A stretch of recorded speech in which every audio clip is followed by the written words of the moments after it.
नमस्कार दोस्तों, मेरा नाम अरुण प्रताप सिंह। मैं प्रयागराज में खो खो प्रशिक्षक के पद पर कार्यरत था। हमारे डायरेक्टर साहब कुछ प्रश्नों का जवाब दे रहे हैं, उसको ध्यान से सुनिए। और इनको रखा जाता है मानदेय, ये परमानेंट नहीं होते हैं जी जी। इनको रखते हैं हम जब हमको आवश्यकता होती है। मैक्सिमम 10 महीने का है इनका जी जी जी। साल में। और उसमें नियम है कि जब खिलाड़ी होगा तब कैंप चलेगा। तो इस समय स्टेडियम ही बंद है, सब कुछ बंद है, तो हम कैंप कैसे चला सकते हैं? बिल्कुल। तो ये है बात, और बाकी कोई ऐसी बात नहीं है। थैंक यू सिंह साहब। जैसा कि आपने सुना, इन्होंने कहा कि जब इनकी आवश्यकता होती तब रखा जाता है और कैंप 10 माह के लिए चलाया जाता है। तो मैं आपको अब साक्ष्य प्रस्तुत करता हूं कि किस किस प्रशिक्षकों का कितने कितने महीने कैंप चले हैं। ये आपके सामने साक्ष्य है।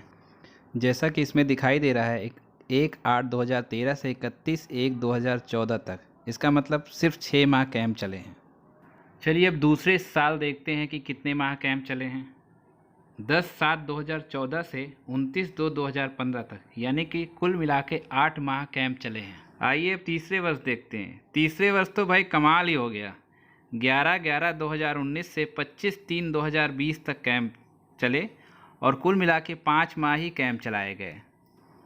अब देखिए महोदय, पहले वर्ष 6 माह, दूसरे वर्ष 8 माह, तीसरे वर्ष 5 माह। क्या इन इतने महीने में कोई राष्ट्रीय स्तर और अंतर्राष्ट्रीय स्तर के खिलाड़ी पैदा कर सकता है? 6 माह कोचिंग दें, उसके बाद कोच घर बैठ जाएं, बच्चे घर बैठ जाएं। 8 माह कोचिंग दें, उसके बाद बच्चे घर बैठ जाएं, कोच घर बैठ जाए। इस तरह से तो ट्रेनिंग नहीं हो सकती। शायद हम लोगों ने तो इस तरह से कोई ट्रेनिंग नहीं देखी जिसमें कि इतना ज़्यादा ब्रेक हो, क्योंकि जो ट्रेनिंग शेड्यूल भी कहता है रिकवरी पीरियड अगर होता भी है तो वो 15 से 20 दिन का या 1 महीने का होता है, इससे ज़्यादा नहीं होता है। अब बात आती है महोदय, आपने शासनादेश की बात की। आपने कहा 10 महीने कैंप चलता है। कहाँ है 10 महीने? हमें तो नहीं लगा इस 3 साल में भी इस प्रशिक्षक का कभी 10 महीने नहीं चला। तो क्या आपका यही शासनादेश पालन करने का तरीका है? एक्चुअल में आप कोई शासनादेश को मानते ही नहीं। आप उस चीज़ को मानते हैं जिसमें आपको सुविधा हो। आप उस चीज़ को शासनादेश कह के अपनी सहूलियत के अनुसार उसको मान लेते हैं, और बाकी चीज़ों को क्या कहते हैं कि शासन ने मना किया है। अरे निदेशक महोदय, कुछ तो आप थोड़ा सा हम लोगों के प्रति संवेदना दिखाइए। क्या ऐसे ही कोई प्रशिक्षक 6 महीने, 8 महीने और 5 महीने कार्य करके अपने परिवार का भरण पोषण कर सकता है? क्या उसको आपके कार्यकाल में सम्मान से जीने का हक नहीं है? क्या वह अपने परिवार को अच्छे से नहीं रख सकता आपके कार्यकाल में? क्या यही शासनादेश है आपका? ऐसे ही आप शासनादेश का पालन करेंगे कि एक तरफ तो खिलाड़ी और प्रशिक्षक को 6 महीने, 8 महीने की कोचिंग दे, और बाकी पूरे प्रदेश में और पूरे सरकार में और जो आपसे पूछे आप उससे कहें कि आप शासनादेश के अनुसार काम करते हैं, और शासनादेश कहता है 10 महीने कैंप चलाने का, और वास्तविक में आप कितने महीने कैंप चलाते हैं?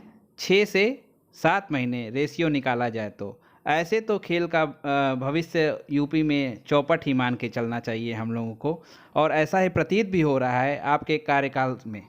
भले ही आप लोगों को बरगला लें, झूठ बोल लें, मीडिया को कुछ भी बता लें, क्योंकि उनको सच नहीं पता, लेकिन वास्तविकता आप भी जानते और हम लोग भी जान रहे हैं कि सच क्या है।